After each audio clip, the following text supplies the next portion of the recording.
मुझे खुद नहीं पता चला ना।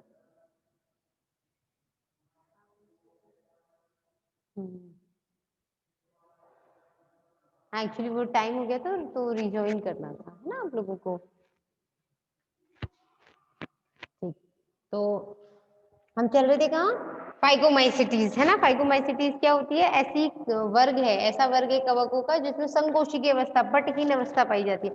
इसकी गजब की कहानी, इसके अंदर पेरेनोपोरेल्स, पेरेनोपोरेल्स, देखो भाई, जहां पर एल्स शब्द आ जाए पीछे तो इसका मतलब क्या है? वो गण है।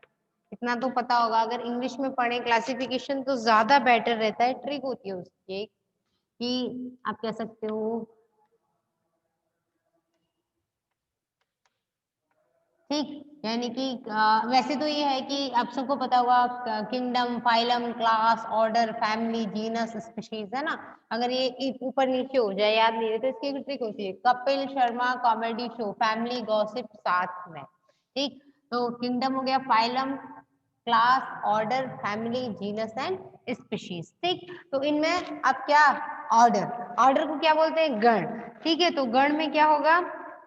एल्स शब्द आ जाते हैं, तो उससे पता चल जाता है हमें। ठीक, अब बात करें पायरेनोपोरेल्स। ये एक ऐसा गण है जिसमें, जो फाइकोमाइसिटीज वर्ग का है, उसमें खास बात ये होती है कि जो बीजाणु है वो दोनों तरीके की अवस्था दिखाते हैं। मतलब चल भी रहेंगे और अचल भी हो जाते हैं कभी कभी। सीधी सी बात है। जब ड्राई होगा, ड्राई मतलब सूखा होगा, तो सूखा वाली अवस्था में उसके पास भोजन वगैरह तो कुछ ज्यादा होगा नहीं। अनुकूल परिस्थितियां नहीं है, प्रतिकूल अवस्थाएं। जब प्रतिकूल अवस्थाएं हैं तो वो चलना फिरना क्या करेगा? इधर उधर घूम के, वो हवा के साथ ही चल सकता है, तो वो क्या करेगा? अचल अवस्था में आ जाता है बीजाणु। लेकिन अगर उसको मॉइस्ट मतलब नम कंडीशन मिल रही है, नम अवस्था मिल रही है, पानी की उपस्थिति है आसपास, तो फिर वो आराम से घूम सकता है। अभी तो है ना, होता है नॉर्मली बारिश वगैरह का सीजन हो तो सब घूमते हैं, आराम करते हैं, लेकिन धूप पड़ रही हो तो सब अपने अपने घरों में बैठ जाते हैं। ठीक ऐसे ही बीजाणु भी क्या करते हैं? जब ड्राई है, सूखा पड़ रहा है, प्रतिकूल अवस्था है, तो अपने अपने घरों, अपने पास रहेगा, मतलब उसकी अचल अवस्था आ जाएगी। लेकिन जब नम वातावरण होगा तो ये भी चल अवस्था में आ जाता है। ये पेरेनोपोरिल्स के अंदर फाइकोमाइसिटीज में पाया जाता है। यानी बीजाणु, एक ही प्रकार के बीजाणु दो प्रकार की अवस्थाएं दिखा देते हैं। ठीक है, आगे की कहानी। ये क्या था? धानी बीजाणु। ठीक, यानी बीजाणु धानी के अंदर बीजाणु बनेंगे और वो चल अचल या चल अचल दोनों ही प्रकार की अवस्थाएं दिखाएंगे। अब उसके बाद आ जाता है, धानी बीजाणु के बाद दूसरी स्थिति आती है अचल बीजाणु, अचल अलैंगिक जनन के अंदर कोनिडिया। देखो भाई, एक होता है, एक शब्द पढ़ा होगा कोनिडियम और एक पढ़ा होगा कोनिडिया। अगर कोनिडियम है तो ये सिंगुलर नाउन है, एक वचन है, और यही कोनिडिया हो तो फिर ये प्लूरल फॉर्म हो जाते हैं, यानी बहुवचन हो जाते हैं। ठीक है, तो स्पोरेंजियम, स्पोरेंजिया, तो कई बार कंफ्यूजन वाली कंडीशन नहीं होनी चाहिए कि कोनिडिया है और बुक में कोनिडियम लिखा है। ठीक है, तो कोनिडियम अब क्या होती है? कोनिडियम को कैसे देखते हैं हम? ठीक, कोनिडिया ऐसी विशेष प्रकार की संरचनाएं होती हैं जो अलैंगिक जनन में के लिए कोनिडिया फोर के ऊपर लगती हैं और कोनिडियम स्पोर्स बनाती है। देखो भाई, ऐसी संरचना जैसे अभी बताया था ना कि ये माइसीलियम है। अगर माइसीलियम में यहाँ से ऐसे संरचना बन गई, उसमें एक आ गया कशाभिका लग गई, ये अलग हो गया, उड़ते उड़ते जहां गिर गया वहीं पर नया माइसीलियम बनाना शुरू कर दिया। ये तो होगी धानु बीजाणुओं की कहानी। कभी कभी ऐसा हो, इसमें यहाँ ऐसे कहीं पर भी ऐसे एक कोशिका या फिर अलग हो गई, उस कोशिका ने जाकर के नया माइसीलियम बना दिया इस तरीके से। ठीक है, लेकिन ये कोशिका विशेष होगी तभी होगा, वही न, वरना तो काइक में और इसमें अंतर क्या रह जाएगा। ठीक है, अब बात करते हैं कि कोनिडिया कितने प्रकार की होती है। माइसीलियम है, माइसीलियम के ऊपर एक ऐसी संरचना बनी, उस संरचना के ऊपर, इस संरचना जो धारण करता है उसे क्या कहते हैं? धर। जैसे कृष्ण भगवान को कहते हैं गिरिधर, जो गिरी, गिरी मतलब पर्वत को धारण करे वो गिरिधर, तो जो कोनिडिया को धारण करे वो कोनिडियाधर।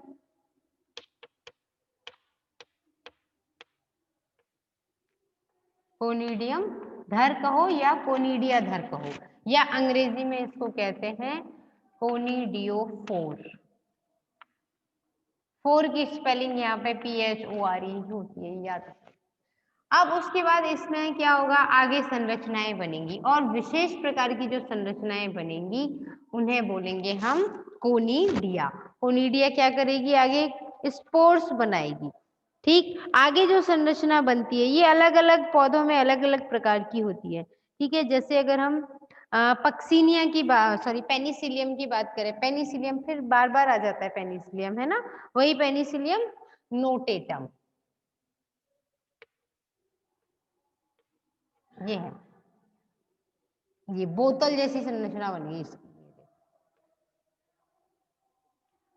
ये बोतल जैसी जो संरचना बन गई और क्लियरली बना देते हैं। ये तो क्या जा रहा है, माइसिलियम जा रहा है। माइसिलियम के ऊपर ये जो बन गया ये कोलिडियम धर बन गया। कोलिडियम धर के बाद यहाँ ये कोशिकाएं हैं और ये कोशिकाओं के ऊपर इस तरीके से बोतल जैसी संरचना बनेगी, तो ये कोनिडिया हो गई। फिर इसके ऊपर यहाँ से ऐसे ये कोशिका विभाजन करेगी, ये बना, आगे बना, फिर तीसरा बना, इस तरीके से बनते चले जाएंगे और फिर बाद में फट जाते हैं, अलग अलग हो जाते हैं। और अलग होने के बाद ये जितने भी स्पोर्स गिरेंगे, यानी स्पोर मतलब बीजाणु, ये जितने भी बीजाणु गिरेंगे वो नया नया माइसीलियम बनाएंगे। तो इसी को अब देखो भाई, एक चीज और समझने की जरूरत है, क्या, जब विभाजन यहां से बाहर की तरफ हो रहा है, मतलब ये नया बना रहा है, इसने क्या किया, नया बनाया, इस वाले ने ऊपर की तरफ नया बनाया, है ना, तो ये तो हो गया क्या, शीर्ष, शीर्ष की ओर बन गया, यानी अग्राभिसारी क्रम हो गया। अग्र मतलब आगे की तरफ, भिसारी मतलब आगे की तरफ बढ़ता हुआ।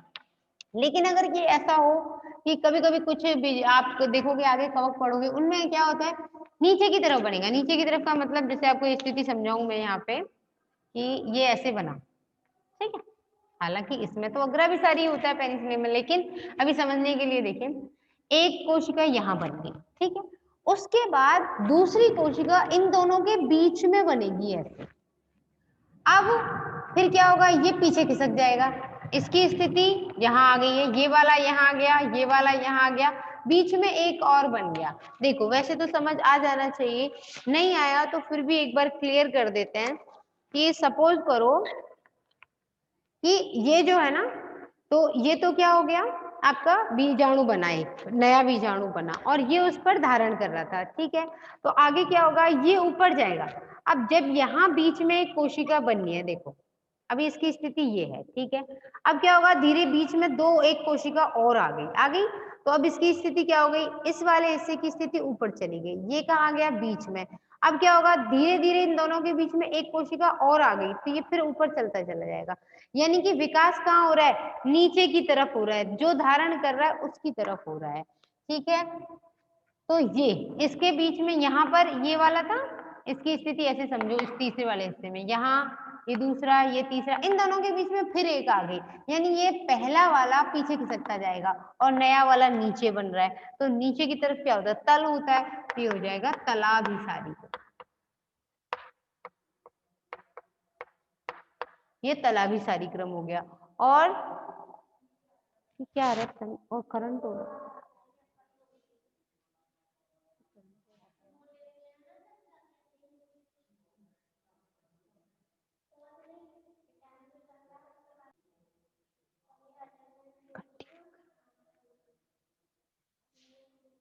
तो जब बाहर की तरफ जाए तो वो होगा अग्राभिसारी क्रम, और बीच में आए ये नया वाला पीछे, ये पुराना वाला पीछे गया, नया और बनते चले गए इस तरीके से, है ना, तो ये हो गया तलाभिसारी क्रम, नीचे की तरफ बन गया, जहां उसको धारण करने वाला कोनिडियम धर था। ठीक, तो ये हो गया कोनिडियम धर, और इसके ऊपर ये जो संरचना होती है इसे बोलते हैं हम स्ट्रिगमैटा, इंग्लिश में क्या बोला जाता है इसे, स्ट्रिगमैटा,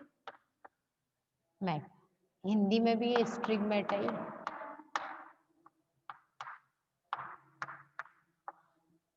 स्टिग्मेटा के ऊपर ये जो संरचना है इसे बोलेंगे हम बीजाणु, यहाँ बीजाणु बनेंगे। अब क्योंकि कोनिडिया के ऊपर बने तो उन्हें क्या बोलेंगे, कोनिडियोस्पोर्स या कोनिडियम बीजाणु, कोनिडियो बीजाणु। ठीक है। अच्छा, अब कोनिडिया की स्ट्रक्चर भी अलग अलग उसमें अलग अलग होती है। जैसे पेनिसिलियम है, पेनिसिलिन नोटेटम से निकाला गया था ना प्रथम एंटीबायोटिक, फर्स्ट एंटीबायोटिक जो बना था। ठीक ठीक वैसे ही क्या होगा आगे, ये ऐसे माइसिलियम है, उसके ऊपर अगर ये स्थिति हो कि एक तो ये बनी संरचना, ये तो कोनिडियम धर हो गया, ये तो हो गया, इंग्लिश में लिख देते हैं कोनिडियोफोर। ठीक है, उसके बाद इसके ऊपर और संरचना बनी, ऐसे बन गई। बनने के बाद अब ये आगे और ऐसी संरचना, अब कोनिडिया यहां बनी ऊपर, तो ये हो गया प्राइमरी स्टिग्मेटा, प्राथमिक स्टिग्मेटा, सॉरी यहाँ होता है मैक्यूली, होता है मैक्यूली, और मैक्यूली के ऊपर फिर होता है स्टिग्मेटा, स्टिग्मेटा, उसके ऊपर फिर होगी कोनिडिया, और कोनिडिया के ऊपर फिर कोनिडियोस्पोर्स होंगे, ये यहाँ बनते चले जाएंगे, सॉरी गोल गोल बनते हैं, स्प्रिंग जैसा मैंने बना दिया। ठीक है, ये क्या होगा गोल गोल बनते चले जाएंगे, और ये बहुत सारे होते हैं ऐसे। ठीक, तो जब इसकी स्ट्रक्चर ऐसी हो तो ये किसमें मिलेगा, एस्परजिलस में मिल जाता है। और अगर इसकी स्थिति ये हो,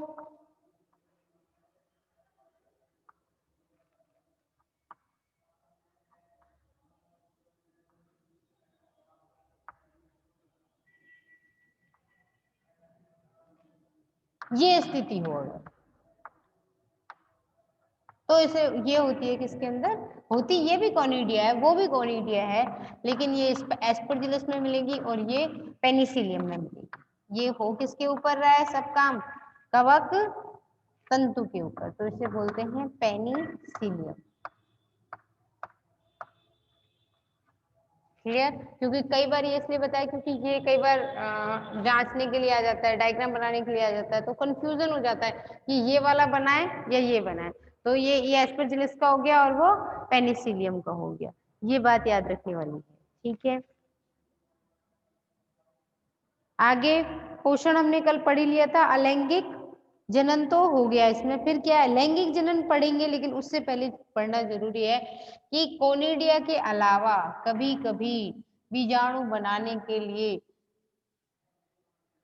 ऐसी संरचनाएं बनती हैं जिन्हें फलन काय कहते हैं। फलन काय का मतलब होता है फ्रूटिफिकेशन। ठीक, अलैंगिक फलन काय, उनकी संरचना पढ़ेंगे तब समझ आएगा।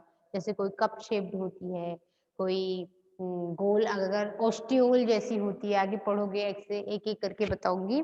ठीक है, किसी की खंबे जैसी संरचना है, कोई ऐसा भी कवक होता है जो कोशिका के ऊपर, परजीवी के ऊपर आकर के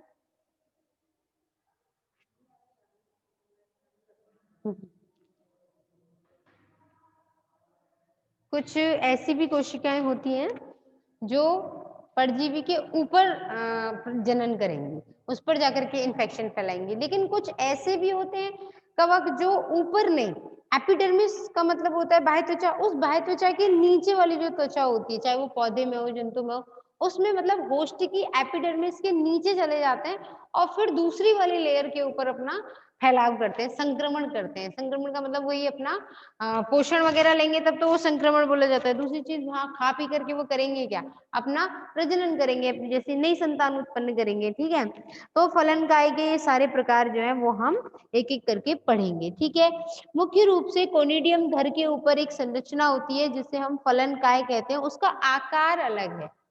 क्यों कोनिडिया को और इसको अलग अलग किया गया, देखो कोनिडिया तो अलैंगिक जनन का प्रकार है।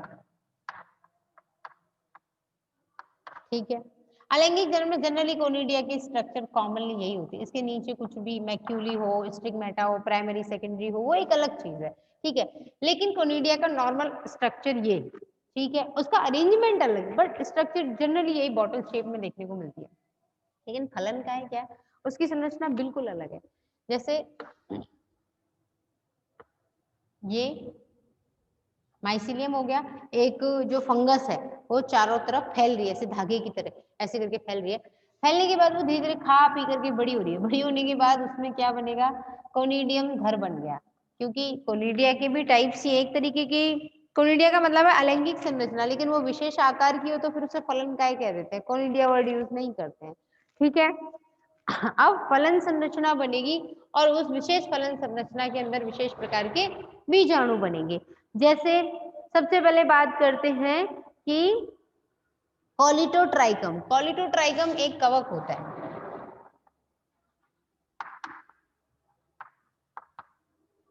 कॉलिटोट्राइकम एक कवक है जिसकी संरचना में क्या है, वो ऊपर नहीं कर सकता है, मतलब इन्फेक्शन अगर उसे फैलाना होगा तो वो किसी भी परजीवी की ऊपरी सतह पर कभी अटैक नहीं कर सकता, उसकी इतनी हिम्मत ही नहीं। तो वो क्या करेगा, अंदर जाएगा। अंदर जाने के बाद इस एपिडर्मिस यानी कि बाह्य त्वचा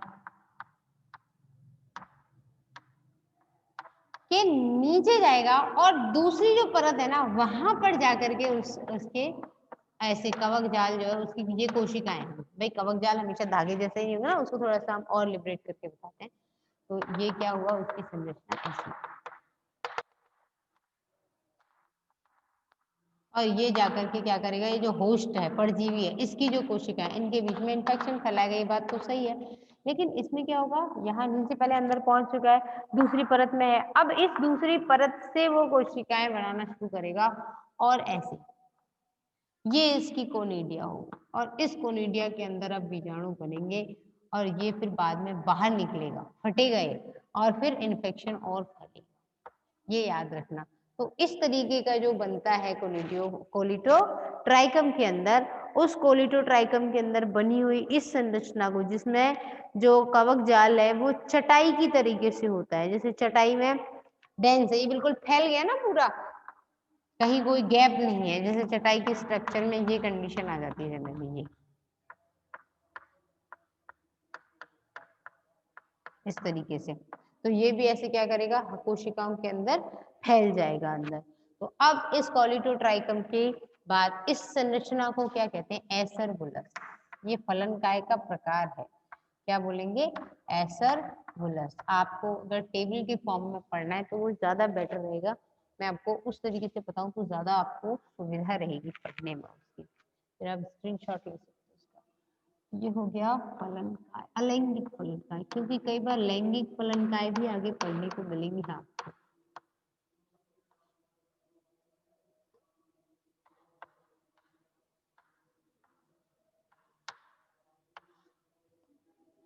ये हो गए अलैंगिक फलनकाय। अब अलैंगिक फलनकाय में प्रकार, सबसे पहले पढ़ते हैं एसरबुलस।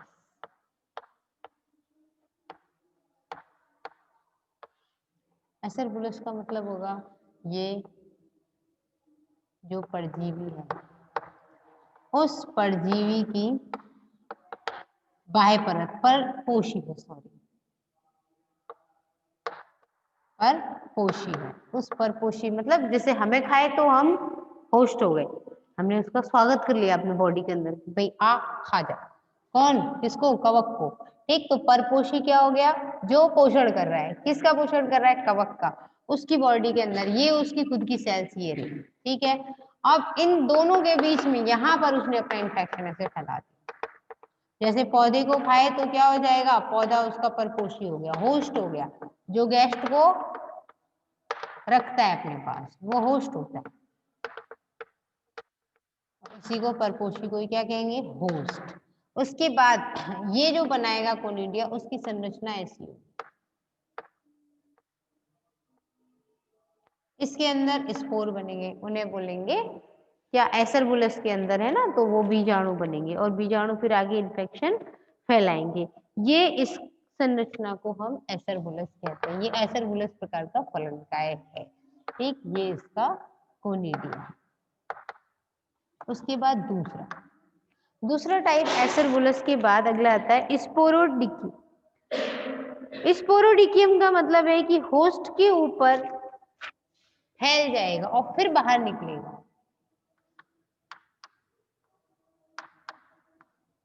स्पोरोडिकियम, स्पोरोडिकियम का मतलब यह है कि इसमें ये कोनिडियोफोर ऐसे होते हैं, फ्लावर जैसी स्ट्रक्चर दिखाई देगी आपको, ये है। अब इसके ऊपर यहाँ इसके ऊपर इस तरीके से कोशिकाएं ऐसे बनेगी, कोनिडिया यहाँ है कोनिडिया। अब इस कोनिडिया में ये बहुत ही ज्यादा इन्फेक्शियस कंडीशन हो गई। ये तो इसमें ये तो हो गया कोनिडियोफोर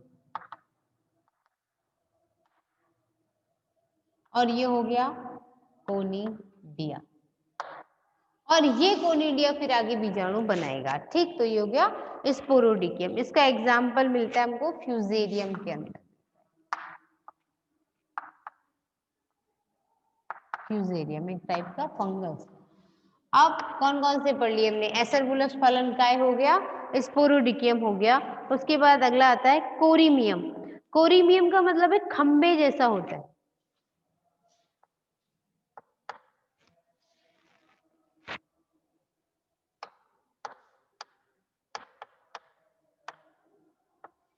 कोरीमियम यानी ये हाइफी है। हाइफी मतलब कवक तंतु, कवक तंतु के ऊपर ये खंबे जैसी कोनिडियोफोर बनी, और फिर इसके ऊपर ये कोनिडिया भी खंबे ही जैसी बड़ी बड़ी बनी है। तो ये होता है इसमें कोनिडियोफोर यानी कोनिडियम धर, और ये हो गया कोनिडिया। ये कोनिडिया के ही टाइप है। कोनिडिया का मतलब अलैंगिक जनन करने वाली विशेष संरचना। अब उसकी संरचना अलग अलग है, तो उसे फिर बोल देते हैं फलन काय। ठीक है, तो आगे क्या कोरीमियम है। कोरीमियम का एग्जाम्पल होता है ग्रेफियम के अंदर देखने को मिलता है, ग्रेफियम।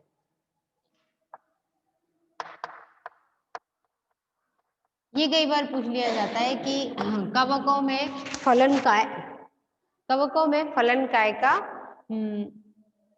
प्रकार बताइए। फलन काय कितने प्रकार के होते हैं, कौन कौन सी फ्रूटिंग बॉडीज पाई जाती है। अगला आता है पिक्नीडियम। ये सबसे ज्यादा इंपॉर्टेंट है।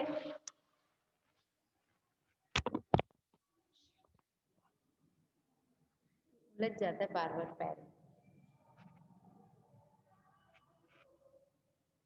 ठीक, तो ये स्पोरिडियम हो गया, कोरीमियम हो गया, और कोरीमियम के बाद अगला आता है पिक्नीडियम।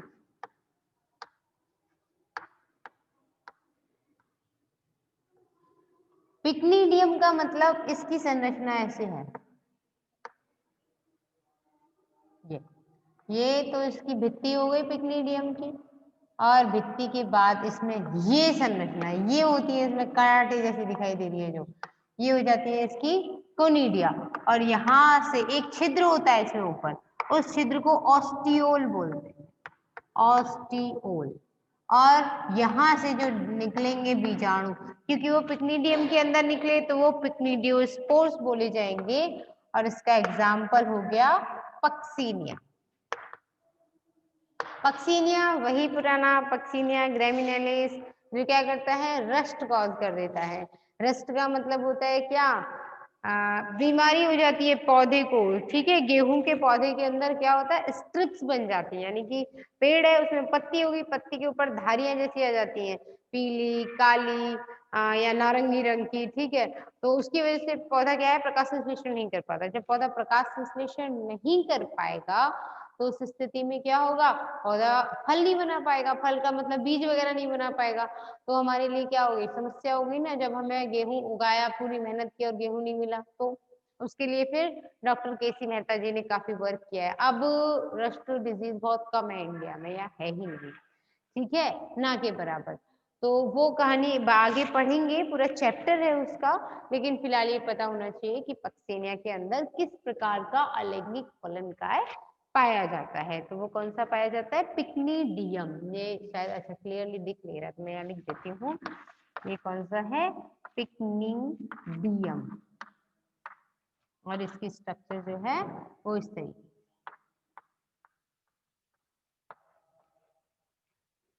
ये यहाँ ओस्टियल। ठीक है, अलैंगिक फलन काय के बाद अगला लैंगिक जनन की जो संरचना है वो हम बाद में डिस्कस करेंगे। और एक छोटी सी बात और, आप लोग फर्स्ट ईयर के हो तो ये भी पता होना चाहिए कौन सा पेपर पढ़ाया जा रहा है ना। आपका सेकंड पेपर है माइकोलॉजी माइक्रोबायोलॉजी, ठीक है, वैसे तो पता होगा। उसमें आपकी ये थर्ड यूनिट है, ठीक, सॉरी सेकंड यूनिट है, ठीक है, थर्ड पेपर सेकंड पेपर की सेकंड यूनिट है, जिसमें से हमें क्या क्या पढ़ना है इसमें पूरा, कि कवकों के सामान्य लक्षण क्या होते हैं पहले ये पढ़ेंगे, फिर उसके बाद उनमें उनके आर्थिक महत्व क्या होते हैं, वो किस तरीके से हमें नुकसान पहुंचा देते हैं, वो सब पढ़ेंगे। हमें मतलब पौधों को, हमारी फसलों को कैसे बर्बाद करते हैं, फिर उनका इलाज ढूंढेंगे, है ना। वैसे ढूंढा जा चुका है, हमें तो बस पढ़ना है कि कौन से पौधे को कैसे। ये क्या कमेंट है?